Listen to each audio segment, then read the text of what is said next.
चलिए अब बात करते हैं औरंगजेब की कब्र पर मचे बवाल की। महाराष्ट्र में औरंगजेब की कब्र को लेकर घमासान मचा हुआ है। नागपुर में हुई हिंसा पूरी तरह से सुनियोजित थी। ये बात महाराष्ट्र के मुख्यमंत्री देवेंद्र फडणवीस ने विधानसभा में कही है।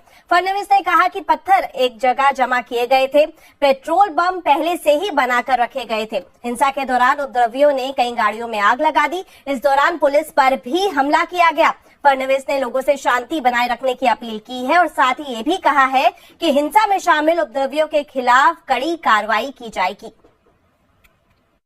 3 डीसीपी लेवलचे लोक या ठिकाणी जखमी झालेले आहेत आणि जसं मी सांगितलं की यातल्या एका डीसीपीवर तर थेट कुऱ्हाडी वार हा त्या ठिकाणी करण्यात आलेला आहे। त्यामुळे निश्चितपणे याच्यामध्ये काही ना काही एक प्रकारे काही लोकांचा सुनियोजित पॅटर्न हा देखील त्या ठिकाणी दिसतो आहे। अशा लोकांना त्या ठिकाणी त्यांच्यावर कारवाई ही केलीच जाईल। आणि मी एक गोष्ट स्पष्टपणे सांगतो, पोलिसांवर ज्यांनी हल्ला केला असेल त्यांना काय झालं तरी सोडलं जाणार नाही। साथ ही महाराष्ट्र के डिप्टी सीएम एकनाथ शिंदे ने भी नागपुर हिंसा को सोची समझी साजिश बताया है। एकनाथ शिंदे ने कहा कि ये घटना पूरी प्लानिंग के तहत हुई है। नागपुर में जो दुर्घटना हुई है बहुत ही दुर्भाग्यपूर्ण है।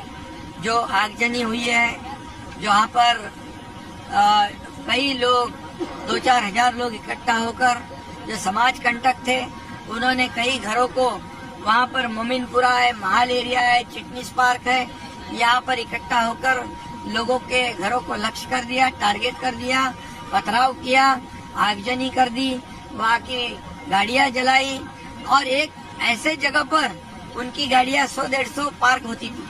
वहाँ मोमिनपुरा में एक भी गाड़ी खड़ी नहीं की। इसका मतलब ये होता है कि ये पूर्व नियोजित साजिश थी क्या? इसकी भी पुलिस तफ्तीश कर रही है। नागपुर में हिंसा को लेकर राजनीति भी शुरू हो गई है। शिवसेना यूबीटी के नेता आदित्य ठाकरे ने महाराष्ट्र सरकार पर हमला बोला है। उन्होंने कहा कि बीजेपी महाराष्ट्र को मणिपुर बनाना चाहती है, मुख्यमंत्री को पहले एक्शन लेना चाहिए था। मुझे ये जानना है कि मुख्यमंत्री कार्यालय से क्यों ना कोई रिएक्शन आई जब अफवाहें फैलने लगी थी। जब भी किसी शहर में ऐसी घटना होती है, और ये तो खुद मुख्यमंत्री का शहर है, स्वयं उनका शहर है, मुख्यमंत्री भी है, वो गृह मंत्री भी है, और ये अनुमान लगाया जाता है, मैंने भी सीएमओ काफी नजदीक से देखा है, कभी भी ऐसी घटना होती है तो पहला रिपोर्ट सीएमओ को आता है, सीएम के मोबाइल फोन पे आता है, होम डिपार्टमेंट भी आता है, दोनों डिपार्टमेंट्स उनके साथ है। क्या उनको पता नहीं था ये होने वाला है? मेरा अंदाज यही है कि भाजपा को महाराष्ट्र का मणिपुर करना। तो नागपुर हिंसा को आखिर सुनियोजित क्यों कहा जा रहा है? इसके पीछे एक नहीं कई वजह है। देखिए स्पेशल रिपोर्ट। सोमवार का दिन ढलते ढलते नागपुर के कई इलाकों में एक अफवाह फैली और हवा में इस अफवाह के तैरते ही नागपुर के अलग अलग इलाके में हिंसा का दौर शुरू हो गया। उपद्रवियों का दल शहर को सुलगाने पर आमादा था। उन्हें रोकने के लिए सामने से पुलिस भी आई, लेकिन इन्होंने पुलिस पर पथराव शुरू कर दिया।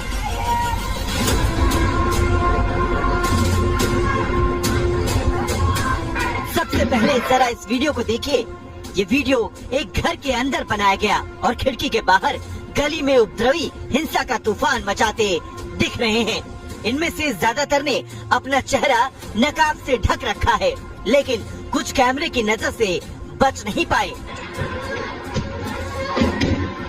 इन उपद्रवियों के हाथों में डंडे दिख रहे हैं और ये नारेबाजी करते हुए गली में दौड़ रहे हैं। अब सवाल है कि क्या हिंसा का प्लान पहले से तैयार था?